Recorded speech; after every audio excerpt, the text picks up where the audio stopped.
প্রিয় দর্শক, আপনারা আছেন আমাদের সাথে মাইন্ডটেলের লাইভ ফেসবুক আলোচনায়। আমরা আজ কথা বলছি বিষণ্ণতা এবং ব্যক্তি জীবনের প্রভাব নিয়ে। আমাদের সাথে আছেন অভিজ্ঞ সাইকিয়াট্রিস্ট, জাতীয় মানসিক স্বাস্থ্য ইনস্টিটিউটের সহকারী অধ্যাপক ডাক্তার হেলাল উদ্দিন আহমেদ।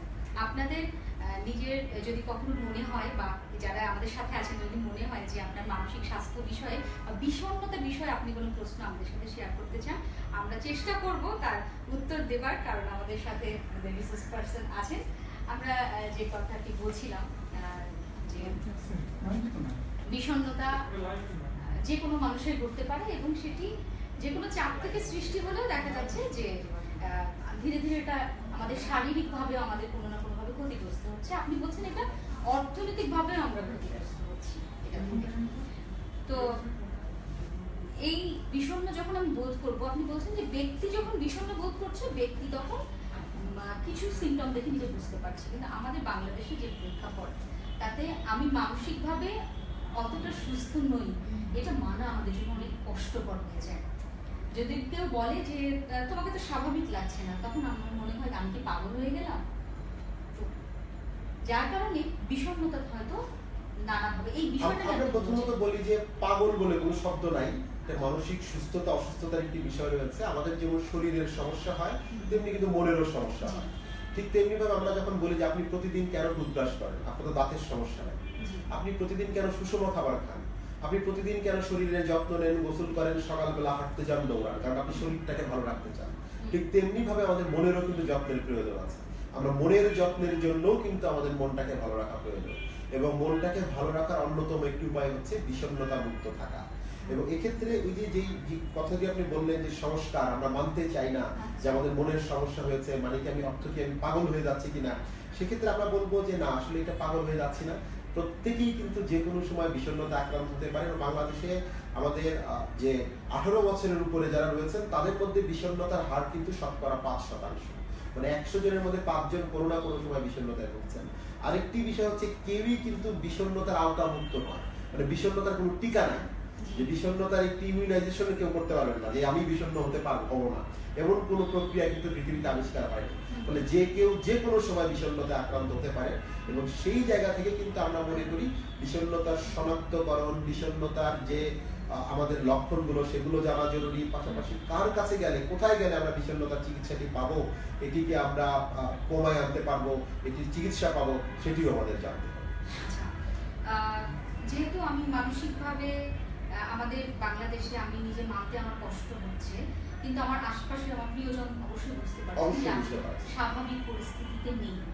তো আমার আশেপাশের এই মানুষগুলো বা আমরা যারা আমাদের বন্ধু বান্ধবদের এই সমস্যাটি ঘটছে আমি বুঝতে পারছি, আমাদের ভূমিকাটা আসলে কি রকম হওয়া দরকার? আমাদের ভূমিকাটা হতে পারে, বিষণ্ণতা হচ্ছে এমন একটি বিষয় সেটি হচ্ছে কিন্তু বারবার হতে পারে, এবং মানে যেটাকে আমরা রিল্যাপস বলি। একবার যিনি বিষণ্ণতায় আক্রান্ত তিনি কিন্তু তাদের মধ্যে 80% মানুষ কিন্তু পরবর্তীতে আবার বিষণ্ণতায় আক্রান্ত হতে পারে। ফলে আমরা যেটিকে বলবো যে এটিকে কিন্তু হালকা করে দেখার সুযোগ নাই, এটিকে আমাদেরকে খুব গুরুত্বের সাথে নিতে হবে, এবং সেইভাবে আমরা বিষণ্ণতার লক্ষণগুলো শনাক্ত করে তার চিকিৎসা করে সেই বিষয়গুলোতে আমাদেরকে পৌঁছতে হবে। এবং আমাদেরকে এটিকে মেনে নিতে হবে, প্রথমে অ্যাকসেপ্ট করাটা খুব গুরুত্বপূর্ণ। কারণ বিষণ্ণতা এমন কোনো অপরাধ নয়, কারণ বিষণ্ণতা হওয়া মানে তিনি কোনো অপরাধ করেছেন তা কিন্তু নয়। এটি শারীরিক রোগের মতোই একটি সমস্যা, মানসিক অন্য একটি রোগের মতোই সমস্যা। ফলে এটিকে আমরা কোনোভাবেই সংস্কারের ভিতরে রাখবো না। সংস্কার মুক্ত মন নিয়ে আমাদের কিন্তু বিষণ্ণতার চিকিৎসা, মানুষের আত্মহত্যার রয়েছে তাদের মধ্যে এটির হার 20 গুণ বেশি। আমাদের লাইভে একবার একজন প্রশ্ন করেছেন যে মাঝে মাঝে আমার কেমন যেন একটা অসহ্য অনুভব হয়, যে আমার কাছে মনে হচ্ছে যে হয় যে আমাকে অজ্ঞান করে ফেলা হবে বা এমন কিছু, তো আমি কিভাবে মুক্তি পাবো মানসিকভাবে? এটি তার একটি আমরা বলি কগনিটিভ বা এক ধরনের মানসিক লক্ষণ, যে তার মধ্যে তার চেতনার জগৎটি খানিকটা কমে যেতে থাকে, নামনেস ফিলিং করেন, যিনি মনে করেন তার চেতনাটি হারিয়ে যাচ্ছে। এটি তীব্র বিষণ্ণতা অথবা কোনো কোনো ক্ষেত্রে তীব্র মানসিক চাপের ক্ষেত্রে কিন্তু এই ধরনের ঘটনাগুলো হতে পারে। ফলে আমরা বলবো যে এটি বিষণ্ণতার অন্যতম একটি লক্ষণ, তবে শুধুমাত্র এই লক্ষণটি দিয়ে কিন্তু বিষণ্ণতাকে শনাক্ত বা নির্ণয় করা যাবে না। আমরা বলবো তিনি এই লক্ষণটিকে ঘিরে, এই লক্ষণটিকে কেন্দ্র করে তিনি মানসিক রোগ বিশেষজ্ঞের সাহায্য নেবেন, মনোরোগ বিশেষজ্ঞের সাহায্য নেবেন, এবং বিষণ্ণতার জন্য প্রয়োজনীয় চিকিৎসা গ্রহণ করবেন। আমাদের একজন লিখেছেন, আমাদের সাথে আছেন যে how to cope up with anxiety fear of lose competition, আমাদের যে কম্পিটিশনের যে অবস্থা, যে প্রতিযোগিতায় কে কাকে হারিয়ে দেবে, কখন আমার জায়গাটা নড়বড়ে হয়ে যাবে, এই জায়গা থেকে তো উনি হয়তো বিষণ্ণ বোধ করছেন। উনি বলছেন যে আমরা কিভাবে এটা থেকে মুক্তি পেতে পারি। সেই বিষয়টি হচ্ছে আমাদের মধ্যে এক ধরনের মানে আমাদের ভেতরে যেমন ইগো রয়েছে, আমরা অহং, ইগো, এই জিনিসগুলো আমাদেরকে সবসময় চালিত করে যে প্রাপ্তির দিকে। আমরা কিছু একটা পেতে চাই, আমরা কিছু একটা নিতে চাই। এই প্রাপ্তিটা যখন অনেক সময় প্রত্যাশা এবং প্রাপ্তির মধ্যে যখন সম্মিলনটা ঘটে না, তখন মানুষের মধ্যে এক ধরনের হতাশা তৈরি হয়, এবং হতাশা থেকে তার মধ্যে একটা নিরাপত্তাহীনতা তৈরি হয়, আমরা ইনসিকিউরিটি বলি। সেই নিরাপত্তাহীনতা কিন্তু তাকে বিষণ্ণতায় আক্রান্ত করে ফেলতে পারে। ফলে দুটো জিনিস, একটি হচ্ছে কিভাবে তিনি হতাশ প্রাপ্তি এবং প্রত্যাশার মধ্যে মিলটিকে তিনি মানিয়ে নেবেন, আরেকটি হচ্ছে এই চর্চাটি তিনি ছোটবেলা থেকে কিভাবে করবেন, যে সফলতার পাশাপাশি ব্যর্থতাও কিন্তু জীবনের একটি অনুষঙ্গ। ব্যর্থতাকে মেনে নেওয়া শিখতে হবে, এবং এই শেখাটা কিন্তু হয়ে যায় জীবনের ছোট বয়সে। এটি কিন্তু খুব বড় বয়সে, পরিণত বয়সে আমরা ব্যর্থতাকে মেনে নিতে পারবো না যদি ছোটবেলা থেকে আমরা এটা চর্চা না করি। বলে বাবা মাকে মনে রাখতে হবে সন্তানের যে কোনো ব্যর্থতা মানে কিন্তু ওই বিষয়ে তার ব্যর্থতা, মানুষ হিসেবে সে ব্যর্থ না, সন্তান হিসেবে সে ব্যর্থ না, কোন একটি বিশেষ বিষয়ে সে ব্যর্থ হয়েছে, পরীক্ষায় খারাপ করেছে মাত্র, কিন্তু মানুষ হিসাবে কিন্তু সে ব্যর্থ হয়ে যায়। ফলে এই বিষয়টি মনে রাখতে হবে, এবং ওই যে চাওয়া পাওয়া, অ্যাংজাইটি, এই জিনিসগুলোকে আমাদেরকে একটি আমরা বলবো ব্যালেন্সের মধ্যে নিয়ে আসতে হবে, একটি ভারসাম্য রক্ষা করতে হবে। আমাদের যে দর্শক বন্ধু এই কথাটি আমাদের প্রশ্নটি করেছেন, নিশ্চয়ই তার উত্তর পেয়েছেন যে আমাদের নিজের মধ্যে যে ইতিবাচক দিকগুলো আছে সেটা অন্যের সাথে কম্পিটিশনে না যেয়ে সেই ইতিবাচক দিকগুলোকে আমাদেরকে খুঁজে পেতে হবে, এবং নিজেকে অন্যের সাথে তুলনা না, আমি সে এইভাব মনোভাব যদি থাকে, বা সবসময় তুলনা করে নিজেকে হেরে যাওয়া, নিজেকে অসফল হওয়ার যে মানসিকতা, সেটা ত্যাগ করতে হবে। তো সেটা যদি ত্যাগ করতে পারি তাহলে হয়তো আমরা কম বিষয় পাবো। আরেকটি বিষয় হচ্ছে আমাদের লাইফের কিছু পালস থাকে, আমরা বলি জীবনের কিছু মুক্ত দানা থাকে, সেই বিষয়গুলোকে কিন্তু আমরা অনেক সময় দেখেও না দেখার ভান করি। আমরা যে চোখে দেখতে পাচ্ছি এটি একটি বিশাল একটি আশ্চর্য, কিন্তু অনেক মানুষ কিছু দেখতে পায় না। আমরা শুনতে পাচ্ছি আমাদের অনেক প্রাপ্তি আছে, আমরা অনেক কিছু পেয়েছি, আমরা অনেক সময় প্রাপ্তি জীবনের এই মুক্ত দানাগুলোকে দেখি না। ফলে তখন আমাদের হতাশার জিনিসগুলোকে আমরা বেশি দেখি, কিন্তু আমার যে প্রাপ্তিগুলো রয়েছে সেগুলোর দিকে যদি একটু তাকাই তাহলে কিন্তু আমাদের বিষণ্ণতা কমে যাবে। একজন আমাদের লিখেছে যে মাঝে মাঝে আমার কাছে কেমন যেন অস্বস্তি লাগে, কেউ সেটা ভালোভাবে কাউকে বুঝিয়ে বলতে পারি না, তবে এতটুকু অনুভব করি যে আমাকে কেউ মানে আমি বোধহয় অন্যভাবে কোনো মুক্তি পাবো, কি করতে পারি, মানে আমি বুঝে উঠতে পারছি না যে কি করবে, অস্বস্তি লাগছে কিন্তু বুঝে উঠতে পারছে না। এটি বিষণ্ণতা সহ আমাদের আরো কিছু যে উদ্বেগজনিত রোগ রয়েছে তারই লক্ষণ, যে একটি কার্যকরী সিদ্ধান্ত নিতে পারে না। ফলে দেখা যাবে কি করব সেটি বুঝতে পারে না, তখন তার মধ্যে একটা অস্বস্তি বোধ তৈরি হয়। এই অস্বস্তি বোধ থেকে তার মধ্যে তৈরি হয় উৎকণ্ঠা, এবং উৎকণ্ঠা যদি বেশি দিন থাকে তখন সে বিষণ্ণতা আক্রান্ত হতে পারে। ফলে জীবনের ছোট ছোট প্রবলেম সলভিং ক্যাপাসিটি, আমরা বলি সমস্যা সমাধানের কৌশল, তার কার্যকরী সিদ্ধান্ত নেবার ক্ষমতা, এই বিষয়গুলো যদি রপ্ত করতে পারে, যেটিকে আমরা বলি সামাজিক দক্ষতা, সামাজিকভাবে একজন মানুষ কতটুকু দক্ষ, প্রতিকূল পরিস্থিতিতে মানিয়ে নিতে তিনি কতটুকু দক্ষ, সেই বিষয়গুলো কিন্তু আমাদের জন্য খুব গুরুত্বপূর্ণ। শুধুমাত্র আমাদের কর্মক্ষেত্রে সফলতা, আমার পরীক্ষায় সফলতা, সেটি কিন্তু সফল নয়। তাকে মানে সামাজিকভাবে তিনি দক্ষ কিনা, মানে সামাজিক প্রতিকূল পরিস্থিতি মোকাবেলায় তিনি কতটুকু সক্ষম, এবং তার সেই অ্যানালাইটিক্যাল প্রবলেম সলভিং এবং প্র্যাকটিক্যাল এক্সপেরিয়েন্স তিনটা আছে কিনা। আমরা বলি একজন মানুষের মধ্যে শার্লক হোমসের মতো গুণ থাকতে হবে, তার মধ্যে ম্যাকগাইভারের মতো গুণ থাকতে হবে, এবং তার মধ্যে আইনস্টাইন না, এবং তার মধ্যে বিয়ারডেল যিনি আছেন আমাদের, তার মতো গুণ থাকতে হবে।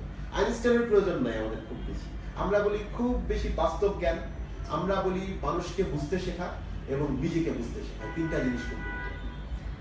দর্শক আপনারা যারা আমাদের সাথে আছেন, আমরা অসম্ভব আমাদের ভালো লাগা যে আপনারা আমাদের সাথে আছেন, মাইন্ডটেলের সাথে আছেন। আমরা আজকে বিষণ্ণতা এবং ব্যক্তি জীবনের প্রভাব নিয়ে কথা বলছি।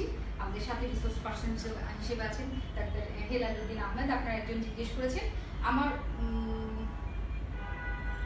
অতীত নিয়ে সবসময় মন খারাপ থাকে, আমার বাচ্চাদের ভবিষ্যৎ নিয়েও অনেক চিন্তা হয়, কিছুই ভালো লাগে না। উনি অতীত আর ভবিষ্যতের মধ্যে আছেন, বর্তমানটা হয়তো ভাবছেন না, এই ক্ষেত্রে কি করা যায়? এটা বলবো যে আমাদের দৃষ্টিভঙ্গিটা তার পরিবর্তন করতে হবে।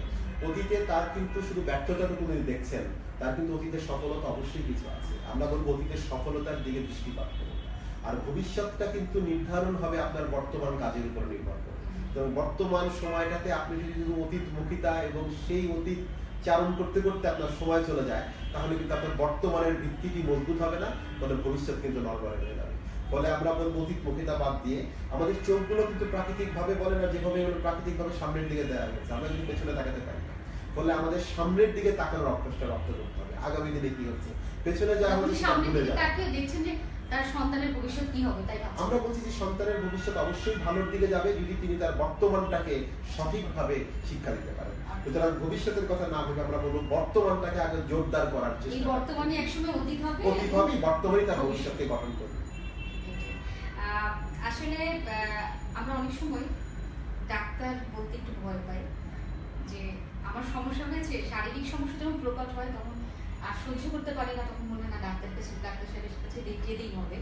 কিন্তু মানসিক স্বাস্থ্যটা অতটা মনে হয় যে না, ঠিক হয়ে যাবে ঠিক হয়ে যাবে, এরকম একটা ভাবনা আমাদের মধ্যে আসে। আর এই ভয় যেটা বেশি থাকে যে ডাক্তার ওনার কাছে গেলেই হয়তো এমন কিছু ওষুধ দেবেন, বিশেষ করে মানসিক স্বাস্থ্য বিষয়ে, যেটি হয়তো আমাকে একটু ড্রাউজি ফিলিং, ঘুম ঘুম ভাব করবে, আমাকে সব কিছু থেকে বিচ্ছিন্ন করে দেবে।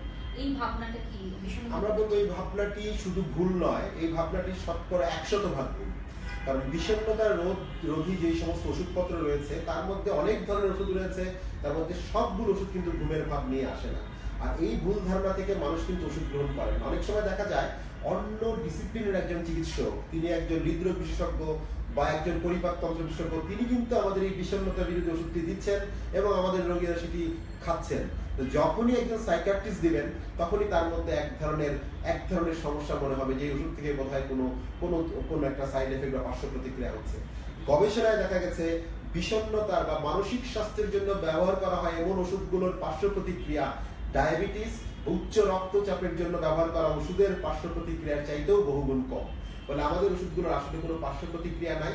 মানসিক রোগ নিয়ে আমাদের যেমন একটি সংস্কার রয়েছে, ভুল ধারণা রয়েছে, মানসিক রোগের ওষুধ নিয়েও কিন্তু আমাদের একটি সংস্কার বা ভুল ধারণা রয়েছে। এবং এই ভুল ধারণা তৈরির জন্য অনেক ক্ষেত্রে আমরা বলি যে ততটা শিক্ষিত নন এমন ধরনের ওষুধ বিক্রেতারা কিন্তু এই যে কোনো মানসিক সমস্যার ওষুধকে পাগলের ওষুধ বলে অভিহিত করেন। সেই জায়গা থেকে কিন্তু আমাদেরকে বের হয়ে আসতে হবে। আমরা চিকিৎসার পরামর্শ নেব বিশেষজ্ঞের কাছ থেকে, ওষুধটিও খাবো বিশেষজ্ঞের পরামর্শে। কোনো ওষুধ বিক্রেতার পরামর্শে কিন্তু আমরা ওষুধ গ্রহণ করব না বা বন্ধ করব না।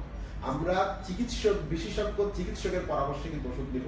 কারণ আমরা বলি যে আপনি যখন একটি বিষয় জানতে চান সেই বিষয়টি জানার জন্য যিনি বিশেষজ্ঞ তার কাছে যাবেন। ফ্যাশন সম্পর্কে জানতে চাইলে আপনি ফ্যাশন ডিজাইনারের কাছে যাবেন। ফ্যাশন সম্পর্কে ইঞ্জিনিয়ার সাহেব ভালো বলতে পারবেন না। আপনি বাড়ির আর্কিটেকচার করতে হলে একজন স্থাপত্যবিদের কাছে যাবেন, স্থপতির কাছে যাবেন, সেটি কিন্তু আবার একজন চিকিৎসক করতে পারবেন না। ফলে ওষুধ বিষয়ক জানার জন্য আপনি অবশ্যই চিকিৎসকের পরামর্শ শুনবেন এবং মানসিক রোগের ওষুধ জন্য মানসিক রোগ বিশেষজ্ঞের পরামর্শ শুনবেন। আপনার আত্মীয় স্বজন, চাচা, মামা, খালা, ফুফু, অথবা ওষুধ বিক্রেতার পরামর্শে ওষুধ গ্রহণ বা বর্জন করবেন না। আমাদের সাথে আছেন আমাদের বন্ধু, উনি বলেছেন রাতে উনি দুঃস্বপ্ন দেখেন, সেই যে দিনেও চলে এবং দিন ওনার ভালো যায় না। তো এই মানসিক সমস্যাটা এটি হচ্ছে আমাদের বলে একটা উদ্বেগজনিত সমস্যা একটি, এবং এটি স্লিপ ডিসঅর্ডার জনিত সমস্যা হয়। অনেক সময় নাইট টেরর বা আমাদের ঘুমের কিছু সমস্যার কারণে রাতে আমরা দুঃস্বপ্ন দেখি। অনেক সময় দেখা যায় সারাদিন যদি আমাদের কোনো নেতিবাচক চিন্তা আমাদের মধ্যে থাকে, নানান ধরনের ব্যাখ্যা আছে স্বপ্নের। ফলে দুঃস্বপ্নগুলো পরবর্তীতে তাকে কিন্তু দুঃস্বপ্ন অর্থের হচ্ছে রাত্রে তার ঘুমটি কিন্তু ভালো হয় না। দুঃস্বপ্ন দেখার অর্থ হচ্ছে তার ঘুমের কোয়ালিটি রাত্রে ভালো হয় না। ফলে সেই জিনিসটি কিন্তু পরদিন তার উপরে প্রভাব বিস্তার করে এবং তার দৈনন্দিন জীবনকে নানাভাবে ব্যাহত করে, তাকে উৎকণ্ঠিত করে, বিষণ্ণতা করে ফেলতে পারে। আমরা বলবো তাকেও একজন মানসিক রোগ বিশেষজ্ঞের সাহায্য নিতে হবে। তবে এটা শুধু বিষণ্ণতা না, শুধু বিষণ্ণতা না, এটি আমাদের বলবো স্লিপ ডিসঅর্ডার, অ্যাংজাইটি থেকে হতে পারে, স্লিপ ডিসঅর্ডার থেকে হতে পারে, এই ধরনের কারণগুলো। এখন যে প্রশ্নটি এসছে সেই প্রশ্নটি আসলে আমাদের টিনেজ বা অ্যাডোলেসেন্টদের খুব সবারই কম বেশি হয়ে থাকে। এই স্বার্থপর পৃথিবীতে আমার ভালো লাগে না, মাঝে মাঝে মনে হয় ওপারে চলে যায়। তো এই ভাবনাটা একজন বন্ধু, তো আমরা বলি যে বেঁচে থাকার চাইতে বড় আর কিছু নাই। ফলে আপনি যেই পদ্ধতিতে মনে করছেন মুক্তি পাবেন, সেটা আসলে মুক্তির কোনো পথ নয়, মরে যাওয়া কোনো সমস্যার সমাধান নয়। এবং আমরা বলবো আপনি জীবনটাকে নতুন করে শুরু করতে পারেন। এই বিষণ্ণতার কারণে কিন্তু পৃথিবীতে বছরে প্রায় 8 লক্ষ মানুষ আত্মহত্যা করে থাকে। প্রতিদিন 3000 মানুষ আত্মহত্যা করে শুধুমাত্র বিষণ্ণতা জনিত বা অন্যান্য কারণে। ফলে আত্মহত্যা প্রতিরোধ করতে হলে আমাদেরকে সবার আগে বিষণ্ণতাকে মোকাবেলা করতে হবে। বিষণ্ণতার মোকাবেলাটা খুব গুরুত্বপূর্ণ। জীবনটাকে আমরা নতুন করে দেখতে হবে। জীবনের যে কথাগুলো বললাম, পার্টস অফ লাইফ, জীবনের যে মুক্ত দানাগুলো আছে সেগুলো কিন্তু আমরা খুঁজে বের করতে পারি, তাহলে অনেক সময় দেখা যাবে যে আমাদের কিন্তু এই নেতিবাচক চিন্তা থেকে আমরা বের হয়ে আসতে পারবো। আচ্ছা, একজন লিখেছেন বন্ধু যে আমি বুঝতে পারছি যে আমার ভিতরে বিষণ্ণতা কাজ করছে কিন্তু কোনোভাবে কাটাতে পারছি না, কি করব? আমরা বলবো বিষণ্ণতার চিকিৎসায় কিন্তু কাটানোর ক্ষেত্রে একজন ব্যক্তি ইচ্ছা করলে সবসময় নিজে নিজে বিষণ্ণতা কাটাতে পারেন না, কিন্তু কিছুটা তিনি শনাক্তটাই কাটানোর একটি উপায় তার ক্ষেত্রে। সেক্ষেত্রে তিনি কিন্তু মানসিক স্বাস্থ্য বিশেষজ্ঞ সাইকিয়াট্রিস্টের সাহায্য নিতে হবে। এবং বিষণ্ণতার চিকিৎসায় কিন্তু ওষুধ এবং কাউন্সিলিং দুটো চিকিৎসা পদ্ধতি আছে। ওষুধ খুব ভালো কাজ করবে এবং কাউন্সিলিং তার মনোজগতের যে ধারণার জগৎ সেটিকে কিন্তু পরিবর্তন করবে। ফলে ওষুধ এবং কাউন্সিলিংকে আমরা অনেক সময় বলি যে একটি ভালো খাবারের সাথে আচারের মতো তুলনা করি, সসের মতো তুলনা করি। ভালো খাবারটি উপাদেয় হয় যদি তার সাথে একটু সস বা আচার যুক্ত হয়। ফলে বিষণ্ণতার চিকিৎসা ওষুধের পাশাপাশি যখনই আমরা কাউন্সিলিং দিতে পারবো গুরুতর বিষণ্ণতায়, তখন কিন্তু চিকিৎসার পূর্ণতা পাবে এবং তিনি কিন্তু আরো ভালো বোধ করবেন, বিষণ্ণতা থেকে দ্রুত মুক্ত পাবেন। আমাদের সাথে অনেক বন্ধু রয়েছেন, আমরা দেখছি আমাদের অনেকগুলো প্রশ্ন এসছে। তার মধ্যে একটি, আমি অনেক আবেগপ্রবণ, কিছু হলেই মন খারাপ হয়ে যায়, আমার কি বিষণ্ণতা রোগ হয়েছে? না, আমরা বলি যে আবেগপ্রবণ বা কিছু হলেই মন খারাপ হয়ে যায়, আমরা আমাদের ভাষায় এটাকে বলি যে তার মুড বা এফেক্ট যেটা আছে, আবেগ ইমোশনটা, সেটা একটু ফ্র্যাজাইল, একটু ল্যাবাইল, মানে খুব সহজেই তিনি একটু দুঃখ পান, খুব সহজেই আবার আনন্দিত হন, খুব সহজেই তার মধ্যে একটু রাগ করে ফেলেন। এইটা হচ্ছে আবেগ নিয়ন্ত্রণের একটি কৌশল। আমরা বলি ইমোশনাল কোয়াশিয়েন্ট। কিভাবে তিনি আবেগকে নিয়ন্ত্রণ করতে পারবেন, তার আবেগকে অন্যের দিকে ছড়িয়ে দিতে পারবেন, অন্যের আবেগকে কিভাবে ধারণ করতে পারবেন, এই বিষয়গুলো কিন্তু নির্ভর করে তার মানসিক গঠনের উপর। আমরা বলি সবাই কিন্তু একই ঘটনার সমান প্রতিক্রিয়া দেখায় না, কারণ ঝড়ে সব গাছ পড়ে না। তার মানে একটি বিষয়ে একজন যতটুকু আবেগপ্রবণ হলেন, দুঃখ পেলেন, আর একজন কিন্তু সেই বিষয়ে ততটুকু দুঃখ নাও পেতে পারেন। ফলে বিষয়টি কিন্তু আপেক্ষিক। ফলে আমরা বলবো তার আবেগকে নিয়ন্ত্রণ করার কৌশল এটি রক্ত যদি তিনি করতে পারেন, ঘুরে ফিরে সেই সামাজিক দক্ষতার ক্ষেত্রে আবার ফিরে যেতে হয় আমাদেরকে। সামাজিক দক্ষতার একটি অন্যতম উপাদান হচ্ছে আবেগকে নিয়ন্ত্রণ করা। আচ্ছা, এই আবেগ তার সমস্যা নয়, কিন্তু আবেগটি যদি এমন প্রকাশ ঘটে যেটি ওনাকে হয়তো দীর্ঘস্থায়ী কোনো একটা ক্ষতির দিকে নিয়ে যায়, আমরা বলি যে আবেগটিকে প্রকাশ অবশ্যই করতে হবে। আবেগ কিন্তু আমাদের একটি গুরুত্বপূর্ণ গুণ, আমরা বলি এটি কিন্তু গুণ, এটি কোনো অপরাধ নয়। আবেগ আমাদের দুঃখ কষ্ট মানবিক গুণ, এটি কোনো অপরাধ নয়। কিন্তু আবেগের ব্যবহার হতে হবে যৌক্তিক, রেশনাল, যেটাকে আমরা বলি, যেটি যৌক্তিক। আমার যখন দুঃখের ঘটনা ঘটে আমাকে দুঃখ পেতেই হবে, কিন্তু দুঃখের ঘটনা ছাড়া যদি আমি দুঃখিত হই তাহলে সেটি কিন্তু যৌক্তিক হবে। আমাদের আনন্দের ঘটনা আনন্দ পেতে হবে, রাগের ঘটনা আমাকে রাগ করতে হবে, রাগটিকে হতে হবে নিয়ন্ত্রিত। আমরা কখনো বলি না রাগ নির্মূল করুন, আমরা বলি রাগকে নিয়ন্ত্রণ করুন। সুতরাং আমাদেরকে আবেগটাকে নিয়ন্ত্রণ করতে হবে। আমাদের বন্ধু লিখেছেন যে বাসায় কিংবা বাড়িতে একা থাকলে খুব বিষণ্ণতা কাজ করে, অস্বস্তি লাগে, হতাশা বেড়ে যায়, তখন আমি কিভাবে এটা থেকে মুক্তি পাবো, পরিত্রাণ পাবো? আমরা বলি যে মানুষের কিন্তু একা থাকাটা বিষণ্ণতার একটি অন্যতম কারণ হতে পারে। লোনলিনেস কিন্তু মানুষকে বিষণ্ণতায় আক্রান্ত করে ফেলতে পারে। সে তার যে সেলফ স্টিম যেটাকে বললি, তার যে আত্মবিশ্বাস সেটি কিন্তু কমে যেতে থাকে। ফলে সেই সময়টাতে তিনি যদি পারেন নিয়ম করে সামাজিকতা বাড়াবেন, এটি একটি বিষয়। দ্বিতীয় আরেকটি হচ্ছে একা থাকলেও কিন্তু তার কোনো কোনো ক্ষেত্রে একার ভেতরে কিছু কাজ তিনি রাখতে পারেন। তিনি বই পড়তে পারেন, তিনি মুভি দেখতে পারেন, তিনি লিখতে পারেন, তিনি গান করতে পারেন, তিনি গান শুনতে পারেন। আমাদের আরো কিছু অ্যাক্টিভিটিস আছে যেগুলো তাকে একা থাকা থেকে খানিকটা রেহাই দেবে। ফলে আমরা বলবো প্রতিটি মানুষ একদিক দিয়ে একা, আবার প্রত্যেকটি মানুষই কিন্তু সামাজিক।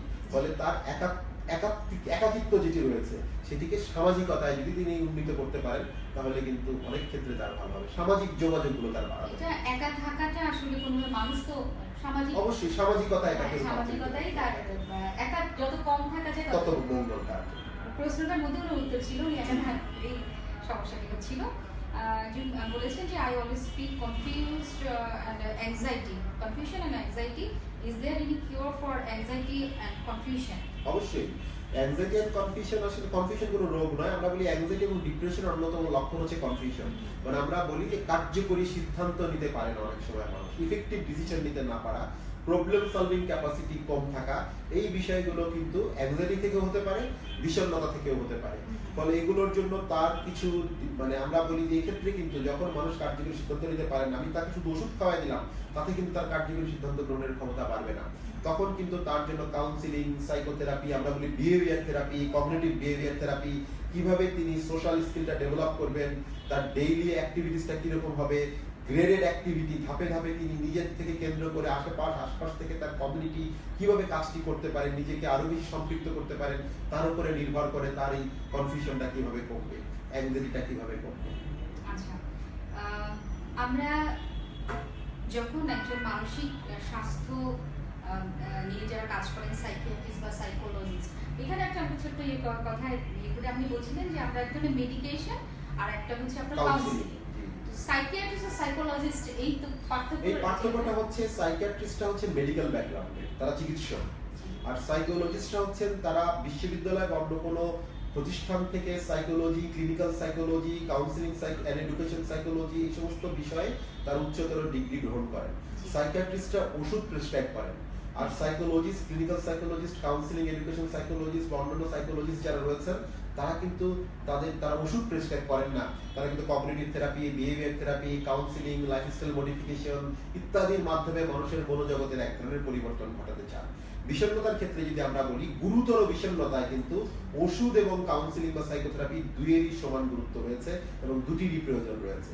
খুব মৃদু বিষণ্ণতায় শুধুমাত্র কাউন্সিলিং বা সাইকোথেরাপি দিয়ে ফল পাওয়া যায়, কিন্তু মাঝারি থেকে গুরুতর বিষণ্ণতায় কাউন্সিলিং বা সাইকোথেরাপির সাথে ওষুধের প্রয়োজন হয় এবং সেক্ষেত্রে ওষুধ কিন্তু বেশ গুরুত্বপূর্ণ ভূমিকা পালন করে। আমাদের বিষণ্ণতার একটা বড় কারণ থাকে আমাদের প্রিয়জনের চলে যাওয়া, বিয়োগ, বা এমন একটা অনাকাঙ্ক্ষিত ঘটনা যেটি হয়তো আমি ভাবতেও পারি।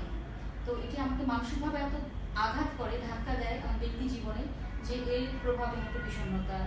প্রথমত এটি হচ্ছে আমরা বলি যখন প্রিয়জনের চলে যাওয়া, সেটি কিন্তু একটা আমাদের শোক, মানে আমরা বলি যে একটি মৃত্যু শোক বা শোক, বা এই শোকটিকে কিন্তু স্বাভাবিক একটি শোক। মানুষের জীবনে কারো প্রিয়জন চলে গেলে তার শোকটা যে হবে এটি সম্পূর্ণ স্বাভাবিক একটি প্রতিক্রিয়া। কিন্তু এই প্রতিক্রিয়াটা যদি দীর্ঘ সময়ব্যাপী থাকে, আমরা একটা নির্দিষ্ট সময় বেঁধে দিয়েছি, তার বেশি সময় যদি থাকে, 1.5 মাস 6 মাস, এই যে একটা সময় তার বেশি যদি তখন থাকবে, তখন সেটাকে আমরা বলি অ্যাবনর্মাল গ্রিফ রিঅ্যাকশন, মানে অস্বাভাবিক তীব্র মৃত্যু শোক বা অস্বাভাবিক শোক। তখন সেটি কিন্তু বিষণ্ণতার সবচাইতে আলাদা, কিন্তু বিষণ্ণতার লক্ষণগুলিও তার মধ্যে থাকতে পারে। তখন সেক্ষেত্রে আমরা বলবো যে এটিকে মানিয়ে নেবার জন্য, এটির সাথে অ্যাডপ্ট করবার জন্য আমাদেরকে যথেষ্ট দক্ষ হতে হবে, সামাজিক কর্মকাণ্ডে নিজেদেরকে সম্পৃক্ত করতে হবে।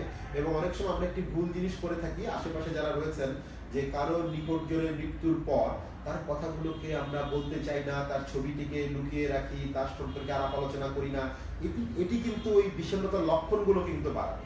ফলে যিনি আমাদের থেকে চলে গেছেন তাকে নিয়ে যখন আমরা কথা বলি, যে আমাদের তাদেরকে নিয়ে যখন আলোচনা সভা হয়, শোক সভা হয়, এই বিষয়গুলো কিন্তু এক ধরনের কোপিং মেকানিজম, মানে তার শোককে কাটিয়ে ওঠার একটি সামাজিক নিদান পদ্ধতি। ফলে এই জিনিসগুলোর মধ্য দিয়ে কিন্তু আমরা আমাদের এই অস্বাভাবিক শোকগুলোকে আমরা নিয়ন্ত্রণ করতে পারি। আমাদের বর্তমান জীবনে তো একটা বড় সমস্যা আমাদের অফিসের চাপ। এই অফিসের চাপ নিয়ে প্রশ্ন করেছে যে অতিরিক্ত কাজের চাপ, মাঝে মাঝে নিজের উপর কন্ট্রোল থাকে না, কি করব। একই ধরনের প্রশ্ন, যে যত কাজ করি না কেন অফিস সিনিয়রদের কোনো অ্যাপ্রিসিয়েশন পাচ্ছি না, ডিমোটিভেশন হয়ে যাচ্ছি, আমি এখান থেকে বিষণ্ণ। আর একজন লিখেছেন আমার অফিসের কাজের অনেক চাপ, কাজকর্মগুলো ভালো যাচ্ছে না এবং কাজেও মন বসাতে পারছি না, আবার বাসায় প্রতিনিয়ত ঝগড়া হচ্ছে, মাঝে মাঝে মনে হয় সবকিছু ছেড়ে চলে যায়, এখন কি করব, সব মনে হচ্ছে অফিস সংক্রান্ত। আমরা বলি যে ওয়ার্ক প্লেস স্ট্রেস বা কর্মক্ষেত্রের চাপ মানুষের কিন্তু প্রোডাক্টিভিটি কমায়, তার উৎপাদনশীলতা কমায় এবং তাকে কিন্তু বিষণ্ণতায় আক্রান্ত করতে পারে পরবর্তীতে, এবং সেক্ষেত্রে কিন্তু কাজের মানটি কমে যায়। ফলে এক্ষেত্রে তার যেমন দায়িত্ব রয়েছে এর সাথে মানিয়ে নেওয়ার, সেই সাথে অফিসের ম্যানেজমেন্ট যারা রয়েছেন, যে সিনিয়রদের কথা তিনি বললেন, যে বসদের কথা তিনি বললেন, তাদের কিন্তু দায়িত্ব রয়েছে, তাদের কিন্তু মাথায় রাখতে হবে যে আমার কর্মীরা, অফিসে যারা কাজ করছেন, তাদের মধ্যে যদি বিষণ্ণতা থাকে, স্ট্রেস থাকে, চাপ থাকে, তাহলে কিন্তু এন্ড অফ দ্য ডে, দিন শেষে তার ভেতরে কিন্তু কাজের কোয়ালিটিটি কমে যাবে। ফলে তাদেরকে ভালো রাখার জন্য তাদের কিন্তু অফিসের যারা রয়েছেন তাদের কিছু করণীয় রয়েছে। অফিসে কেবল কাজ নয়, কাজের পাশাপাশি তাদেরকে রিল্যাক্স করার সুযোগ দিতে হবে। এই জন্য কিন্তু অফিস থেকে পিকনিক হয়, এই জন্য কিন্তু অফিস থেকে আমাদের একটা সোশ্যাল গ্যাদারিং হয়, অফিসের ভেতরে পারস্পরিক আলোচনা হয়। এই জিনিসগুলো কিন্তু আমাদের এক ধরনের, আমরা বলবো, মানিয়ে চলার জন্য খুব জরুরি বিষয়। এবং আরেকটি বিষয়, অফিসে কাজের চাপ তখনই বেশি অনুভব করে যখন আন্তঃব্যক্তিক সম্পর্কটি খারাপ থাকে। অফিসের কলিগদের সাথে বা অন্যদের সাথে যখন সম্পর্কটি খারাপ হতে থাকে, তখন সে কাজের চাপ ব্যক্তি হিসেবে যখন চাপ অনুভব করছেন তখন তিনি কি করবেন? তখন আমরা বলবো সেক্ষেত্রে তার কাজগুলোকে ছোট ছোট কয়েকটি ভাগে ভাগ করতে হবে, এবং যেটাকে আমরা বলি পিসমিল, মানে তিনি অনেক কাজ একসাথে করতে পারবেন না, ছোট ছোট করে কাজ করে সেই কাজগুলোকে একত্রিত করলেই তিনি দেখবেন দিন শেষে তিনি অনেকগুলো কাজ করতে পেরেছেন। এবং কাজের ক্ষেত্রে অ্যাপ্রিসিয়েশন তিনি পান বা না পান, তার নিজস্ব একটা সেলফ স্যাটিসফ্যাকশন কিন্তু আছে যে আমি অনেকগুলো কাজ করেছি, আমি এই কাজের মধ্য দিয়ে আমি নিজে আনন্দিত হচ্ছি এবং আমি ভালো বোধ করতেছি। এবং তিনি একটি লগ বুক মেনটেন করতে পারেন নিজের জন্য, কেবল চার্ট, ডায়েরি লেখা যে আমি কাজে কতটুকু করতে পেরেছি, এখন কতটুকু আগিয়েছি, আমার কাজের আউটপুটটা কতটুকু হচ্ছে, কে তাকে কতটুকু রিকগনিশন করলো, অ্যাপ্রিশিয়েট করলো, সেটার চেয়ে তিনি নিজের অ্যাপ্রিসিয়েশনটা খুব গুরুত্বপূর্ণ। কাজের ফাঁকে ফাঁকে তিনি মাঝে মাঝে একটু বিশ্রাম নিতে পারেন, হালকা ব্যায়াম করতে পারেন, সুষম খাবার খেতে পারেন, শরীরের যত্ন নিতে পারেন, এবং বলবো মাঝে মাঝে একটি ব্রেক নিতে পারেন। কাজের মধ্যে দিয়ে মাঝে মাঝে থেকে ব্রেক নিতে হবে। ব্রেক নিয়ে সেখানে তিনি কিছুটা সময় ছুটিতে তার প্রিয়জনদের সাথে, পরিবারের সাথে কাটাতে পারবেন। আরেকটি খুব গুরুত্বপূর্ণ কর্মক্ষেত্রে, চাপের ক্ষেত্রে আমরা বলি মি টাইম, মানে নিজেকে সময় দেওয়া। এই মি টাইমটি কিন্তু অনেক ক্ষেত্রে দেখা যায় ব্যস্ত কর্মীরা দিতে পারেন না। দিন শেষে বাসায় গিয়ে তারা তার পরিবারকে সময় দেন, অফিসকে সময় দেন। নিজেকে কিছু সময় দিতে হবে, অল্প সময় নিজেকে নিয়ে ভাবতে হবে, নিজেকে সময় দিতে হবে। আমাদের ভাষায় যেটিকে আমরা বলি মি টাইম। আমাদের বন্ধু লিখেছেন যে would you please inform us about persistent depressive disorder? উনি বেশ ভালো জানেন মনে হচ্ছে ডিপ্রেশন সম্পর্কে। তো এই আসলে পারসিস্টেন্ট ডিপ্রেসিভ ডিসঅর্ডার একটি টার্মিনোলজি সাইকিয়াট্রিতে আমরা ব্যবহার করি। অনেক ক্ষেত্রে দেখা যায় যে কারো কারো মধ্যে বিষণ্ণতাটা একটু দীর্ঘমেয়াদী হয়, অনেকের ক্ষেত্রে খুব মৃদু পরিমাণ বিষণ্ণতার গভীরতাটি মৃদু, কিন্তু সেটি কমপক্ষে 2 বছর ধরে তার সাথে এক নাগারে থাকে, যেটিকে আমরা বলি ডিসথাইমিয়া। কোনো কোনো ক্ষেত্রে, কারো কারো ক্ষেত্রে দেখা যায় যে গভীর বিষণ্ণতাটা অনেক দিন থাকছে, কোনো ওষুধ সাইকোথেরাপিতে কোনো ক্ষেত্রেই কাজ হচ্ছে না, রিফ্র্যাক্টরি ডিপ্রেশন আমরা বলি। এই সমস্ত ক্ষেত্রে কিন্তু কোনো কোনো ক্ষেত্রে ওষুধ, কাউন্সিলিং এর পাশাপাশি আমাদের আরো কিছু চিকিৎসা পদ্ধতি আছে, যেমন ইসিটি আমরা বলি, ইলেকট্রোকনভালসিভ থেরাপি, একটা শক দেওয়া ব্রেনে, এক ধরনের জল্টিং করা, সেটি কিন্তু আমাদের বাংলাদেশে হয়, জাতীয় মানসিক স্বাস্থ্য ইনস্টিটিউটে হচ্ছে। ফলে এই বিষয়গুলো কিন্তু আমাদেরকে মাথায় রাখতে হবে যে বিষণ্ণতা যাদের হচ্ছেন তাদের মধ্যে খুব অল্প সংখ্যক হলেও ওষুধ এবং কাউন্সিলিং এর খুব বেশি ফল দিচ্ছে না। কারো কারো ক্ষেত্রে যদি দেখা যায় বিষণ্ণতার সাথে কিছু সহযোগী সমস্যা রয়েছে, তিনি বিষণ্ণতা চিকিৎসা নিচ্ছেন, পাশাপাশি তিনি নেশায় আক্রান্ত, মাদকাসক্ত হচ্ছেন। তিনি বিষণ্ণতা চিকিৎসা নিচ্ছেন, পাশাপাশি তার কিন্তু এমন কোনো গুরুতর শারীরিক রোগ রয়েছে, দুরারোগ্য ব্যাধি রয়েছে, যেটি তাকে বিষণ্ণতা থেকে মুক্ত হতে দিচ্ছে না। পাশাপাশি মাদকাসক্তি, দুরারোগ্য রোগ, সেগুলোর চিকিৎসা কিন্তু করতে হবে। মানে বিষণ্ণতাকে আলাদা করে দেখার সুযোগ নাই, আমাদের একটা হলিস্টিক অ্যাপ্রোচ নিতে হবে। বিষণ্ণতার চিকিৎসা, বিষণ্ণতাটি বজায় থাকার জন্য তার যে অনুষঙ্গগুলো রয়েছে তার চিকিৎসা করতে হবে। আমরা তো এই মানসিক স্বাস্থ্য বিষয়ক আজকে আপনাকে পেলাম, আর মাইন্ডজেলের সহযোগিতায় আমরা 24 ঘন্টা আমাদের যারা ফোন করেন আমাদের অভিজ্ঞ সাইকিয়াট্রিস্ট তাদেরকে পরামর্শ দিয়ে থাকেন। কিন্তু এছাড়া একজন যখন মনে করছেন আমি বিষণ্ণ, কোথায় কোথায় সেবাটা পেতে পারেন? আমরা বলবো তিনি বাংলাদেশের প্রতিটি মেডিকেল কলেজগুলোতে মানসিক রোগ বহির্বিভাগ আছে। আমরা বলবো সকল শঙ্কা সংস্কার ছেড়ে তিনি বিষণ্ণতাকে মুক্ত থাকার জন্য প্রথমত মেডিকেল কলেজগুলোর মানসিক রোগ বিভাগ রয়েছে নিকটস্থ। ঢাকায় জাতীয় মানসিক স্বাস্থ্য ইনস্টিটিউট রয়েছে শেরেবাংলা নগরে, যেখানে আমরা কাজ করছি। সব জায়গায় কম মূল্যে, সরকারি হাসপাতালগুলো অত্যন্ত কম মূল্যে। বঙ্গবন্ধু শেখ মুজিব মেডিকেল বিশ্ববিদ্যালয় রয়েছে, সেখানে মনোরোগ বিদ্যা বিভাগ রয়েছে। এছাড়া ঢাকা বিশ্ববিদ্যালয়ে কাউন্সিলিং সাইকোলজি বিভাগ, ক্লিনিক্যাল সাইকোলজি বিভাগ, সাইকোলজি বিভাগ সহ এই সমস্ত বিভাগে কিন্তু বিষণ্ণতার চিকিৎসা দেওয়া হয়। এছাড়া কিন্তু অনেক ছোটখাটো প্রতিষ্ঠান রয়েছেন যারা কিন্তু মানসিক স্বাস্থ্য সেবা নিয়ে কাজ করছেন। কাছের কোনো প্রতিষ্ঠানেও তিনি কিন্তু সেখানে তার সেবার জন্য যেতে পারেন।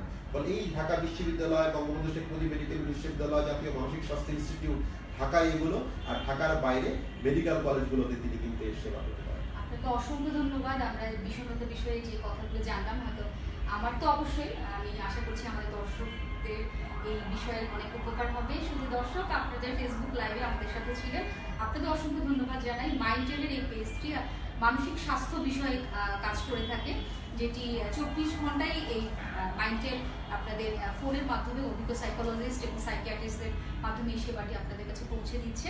আর আমরা মাঝে মাঝে বিভিন্ন বিষয় নিয়ে আপনাদের সামনে আসবো ফেসবুক লাইভে। আশা করি আমাদের সাথে থাকবেন এবং আপনার মানসিক এবং শারীরিক সুস্থতা কামনা করি। সবার জন্য অনেক অনেক শুভকামনা।